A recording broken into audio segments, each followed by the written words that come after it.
Hello everyone. दोस्तों मैं अरुण शर्मा, आप देख रहे हैं 10 सोच 200 स्टूडियो में। बात करने वाले हैं महाराष्ट्र के सियासी दंगल के बारे में कि महाराष्ट्र में जिस तरीके से इस बार चुनाव के आगाज हुए हैं, बीजेपी और महाराष्ट्र में शरद पवार की टीम में जो बराबर का मुकाबला चल रहा है, इससे बीचों बीच देखा जाए तो शरद पवार के चुनावी सियासी मोहरे चल चुके हैं। और शरद पवार का भतीजे की बात करें, अजित पवार ने शायद अपने आने के संकेत दे। दोस्तों आप चैनल पहली बार है, जुड़ सकते हैं, सारी वीडियो को दोस्तों बात करते हैं महाराष्ट्र के सियासी दंगल के बारे में कि बीजेपी जिनके कंधों पे उछल रही थी, जिनके कंधों पे बीजेपी 2024 विधानसभा चुनाव जीतने की तैयारी कर रही थी, इससे पहले ही बीजेपी का देखा जाए तो अजित पवार ने अपने सियासी पैंतरे चेंज कर दिए। शरद पवार से जिस तरीके से बीजेपी ने घमासान जारी रखा था, शरद पवार की उन्होंने हर तरीके से बेइज्जती की, उनको घसीटने की काफी कोशिश की, सियासी भौरों में सरगना बताया, भटकती आत्मा बताया। पर अजित पवार का कल एक सियासी बयान जो आया, उस बयान ने बीजेपी के रोंगटे खड़े कर दिए।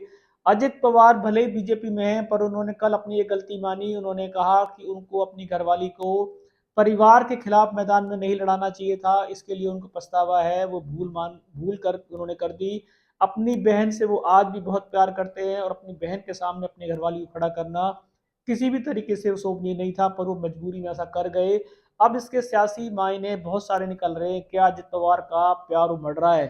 क्या अजित पवार को सुप्रिया पिल्ले की याद आ रही है? क्या अजित पवार दोबारा से बीजेपी से अपना नाता तोड़ने की धीरे धीरे आगाज कर रहे हैं?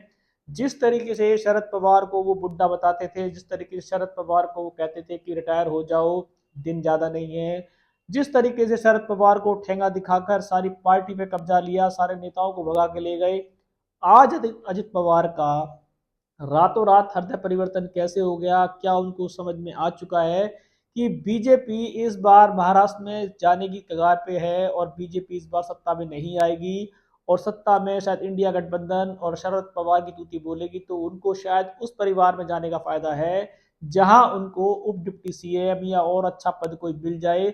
जिस तरीके की सियासी हलचल तेज हुई है, बीजेपी ने अजित पवार को बहुत मनाने के लिए बहुत सारे चुनावी जुमले दे रखे थे, पर अजित पवार कभी भी बीजेपी को ठेंगा दिखा सकते हैं। बीजेपी को ऐसा पहले भी चिता चुके थे, बीजेपी के साथ कर भी चुके थे, पर यह नया सियासी पैतरा बढ़ता जा रहा है। अजित पवार ने पहली बार ऐसा सियासी बयान दिया है कि उन्होंने शरद पवार की लड़की के सामने अपनी घरवाली को इलेक्शन लड़ाना, इससे उनको आज पछतावा हो रहा है। और ये पछतावा कहीं ऐसा ना हो कि धीरे धीरे बढ़ता चला जाए और शरद पवार से चाचा की तरह मिलना शुरू हो जाए और चाचा भतीजे का प्यार जागे और महाराष्ट्र की राजनीति में बीजेपी को ठेंगा दिखा दिया जाए।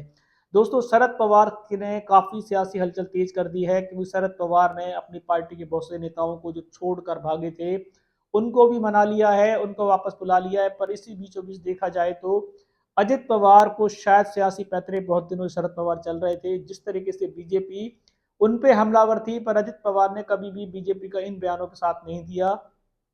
ना शिंदे ने कहा, ना देवेंद्र फडणवीस ने भी अमित शाह और मोदी जी के बयान का साथ नहीं दिया। उन्होंने शरद पवार के साथ रिलेशन नहीं खराब करे, उसी के चलते आज शरद पवार के साथ लौटने के उनके रास्ते खुले हुए हैं।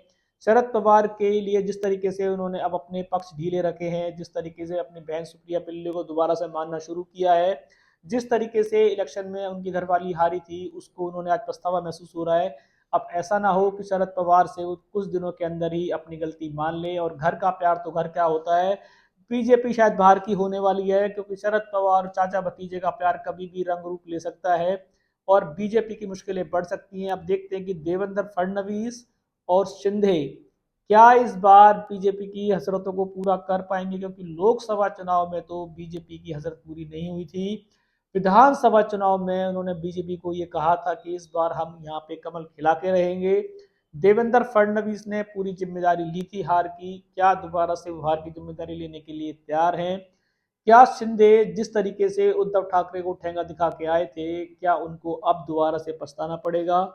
कौन कौन विलय करने वाला है, समय बताएगा। फिलहाल अभी तक अजित पवार के जो नर्म रुख देखे जा रहे हैं सुप्रिया सिल्ले के साथ, और शरद पवार के लिए जिस तरीके से उनका प्यार जाग रहा है, ये प्यार कब तक नया रूप लेगा? विधानसभा चुनाव में ज्यादा टाइम नहीं है, पर सियासी हलचल तेज है। बीजेपी सत्ते में आ चुकी है। अजित पवार से हो सकता है कि मीटिंग कर ले, अजित पवार को फिर कोई अच्छे लाभ के पद बता दिए जाएं, पर शरद पवार अजित पवार किस ओर चल रहे हैं, उनकी राजनीति शायद बीजेपी समझ नहीं पा रही है। क्योंकि शरद पवार को पता है, अजित पवार को पता है कि सरकार इस बार बीजेपी की नहीं बनेगी।